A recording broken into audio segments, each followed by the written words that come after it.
इन हवाले से सर राब्तो कयो आहे जामशोरे में एसएसपी अमजद शेख सां। अस्सलाम वालेकुम सर। अस्सलाम वालेकुम सर।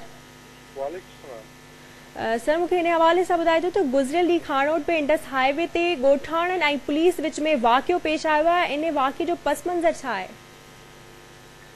जुमे ॾींहुं 2 ॾींहं पहिरीं उते हिकु फेमस नोटोरियस जेको एक्सटॉर्शनिस्ट आहे जंहिंजो नालो आहे रांझो खोसो, वो बेसिकली गाए बगाए उन शिकायतूं बि ईंदियूं रहंदियूं। उन ते FIR आहे त जेके बि कोल माइन में गाॾी निकिरंदियूं आहिनि उन्हनि ते चवंदो आहे त मूंखे पैसा ॾियो, उन प्रोटेक्शन ॾींदो आहे। अगरि को न ॾींदो अथसि त उन्हनि सां ज़्यादती करणु, उनजी गाॾी बंदि करणु, हिन तरीक़े सां। रिसेंटली जुमे ॾींहुं सुबुह जो SHO कोल माइन की कंप्लेन रिसीव थी त रांझे खोसे हिकिड़े प्रीमियर कोल कंपनी आहे, उनजी गाॾियूं जो भतो न ॾियण जे करे उनजी 2 गाॾियूं उनजे ड्राइवरनि खे लाहे करे ज़दो कोप करे गाॾियूं काइदा पंहिंजी ॻोठ। SHO कोल माइन हुन इंफॉर्मेशन ते उन ॻोठ पहुतो। उते वञी करे जॾहिं गाॾी कस्टडी में वठण जी कई त रांझे खोसो ऐं हुन सां गॾु को 20-22 ॼणा हुया, उन्हनि हुन सां रेजिस्टेंस कई आहे, जंहिंमें 2 सिपाही असां हुनजा मथां फाड़े छॾियूं, ॿियनि खे ज़ख़्मी कयूं, सरकारी जीतरी आहे उहा फुर कयूं।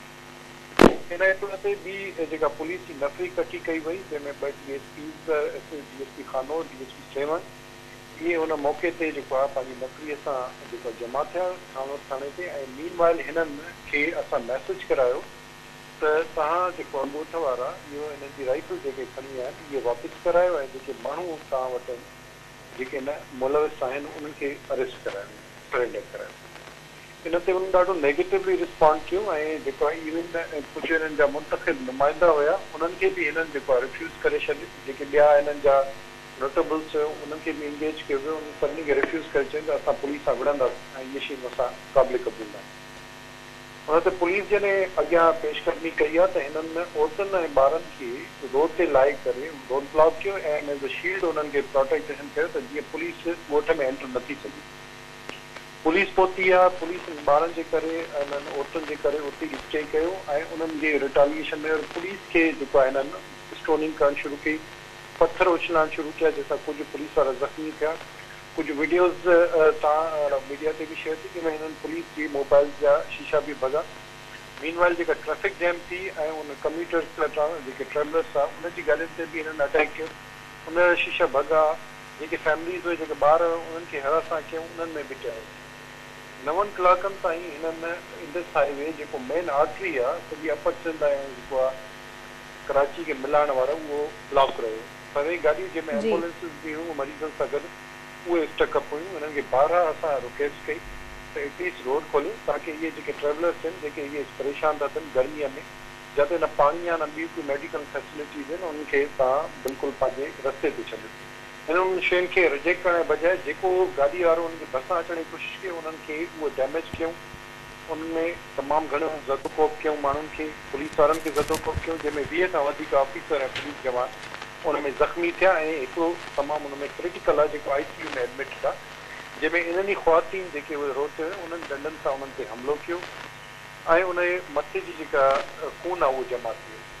लेडी कॉन्स्टेबल हुते मौजूदु हुयूं, उहे अची वियूं, उहे उन्हनि खे बि सम्झाइण जी कोशिशि कयूं। जेके असांजी ASP आहे अंडर ट्रेनिंग उहा बि लेडी आहे, उहा बि हिननि सां नेगोशिएट कयूं त तव्हां एटलीस्ट रोड खोलियो त ताकि अगरि को कानूनी कार्रवाई आहे उहो करे सघे। अल्टीमेटली 9-10 कलाकनि खां पोइ पुलिस खे इन्हनि शयुनि खां टीयर गैस करणी पई ऐं माण्हू जेके हुते मौजूदु हुया जंहिं रोड ब्लॉक कयो उन्हनि खे अरेस्ट करे सुभाणे अदालत में पेश कयो वियो, जंहिंमें उन्हनि खे जुडिशियल रिमांड ते मोकिलियो वियो औरतुनि खे ऐं मर्दनि खे पुलिस रिमांड में 3 ॾींहंनि लाइ जी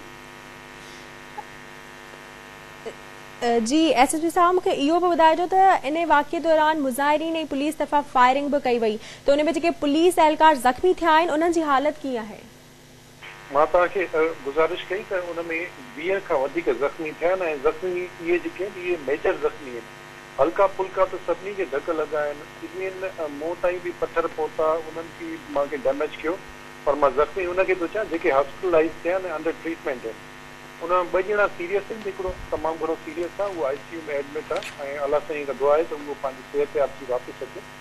मां मीडिया खे हर इहा ई रिक्वेस्ट कयूं था त ॿारनि सां जेके हिकिड़ो को फ्रैक्चर थियो वॉट एवर मीडिया ॾेखारे थी, ॾाढी सुठी ॻाल्हि आहे, करण बि घुरिजे, पर असांजे जेके जवान ऐं ऑफिसरनि सां उन्हनि ज्यादती कई आहे। इवन ट्रेवलर सां जेके पंहिंजी डेस्टिनेशन ते वञनि था उन्हनि खे ज़दोकोब कयो अथऊं। उहे बि ॿार हुया, उहे बि के औरतूं हुयूं जंहिंखे हिननि हिरासा कयो आहे। गर्मीअ में 9 कलाकनि ताईं निटण उस में उन्हनि खे रोडनि ते बीहारे करे उन्हनि खे रोकियो अथऊं। उन्हनि सां बि ज्यादती थी आहे।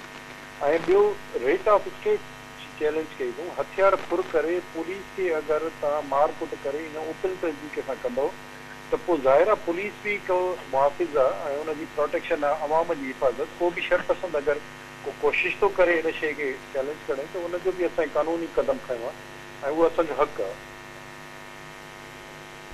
जी ठीक है मूंखे इहो बि ॿुधाइजो त जेकॾहिं इहे भताखोर हुआ त पुलिस पहिरीं कार्रवाई छो न कई, ऐं जेकॾहिं इहे भताखोर आहिनि त पोइ इहा हिकु माफ़िया आहे, इन जी पुठभराई केरु थो करे, इन हवाले सां ॿुधाइजो। मां तव्हांखे ॿुधायो त ऑलरेडी हिननि ते एप्लीकेशन थी, FIR थी।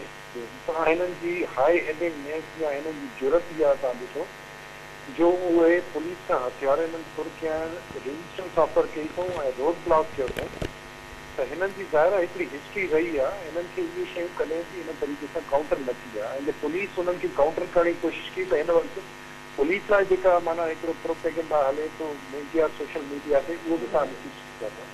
पुलिस जो वर्शन इहो ई आहे। कल्ह बि हिननि हिकिड़ी नेगेटिव प्रोपेगेंडा हले त ॿारनि जी लाश अथाई आहे जेका असां टीम खे उन स्पॉट ते घुरायोसीं सर्च एंड ट्रेस कयोसीं बोगस में।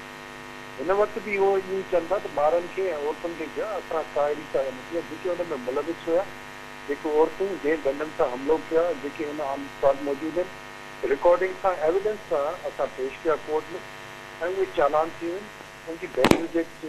इहा सफिशिएंट आहे त उन्हनि जी जेका गैर कानूनी क़दम आहे उनखे को बि इंडोर्स या एक्सेप्ट न करे। जी SSP साहब, वॾी महिरबानी अव्हां जी टाइम ॾियण लाइ।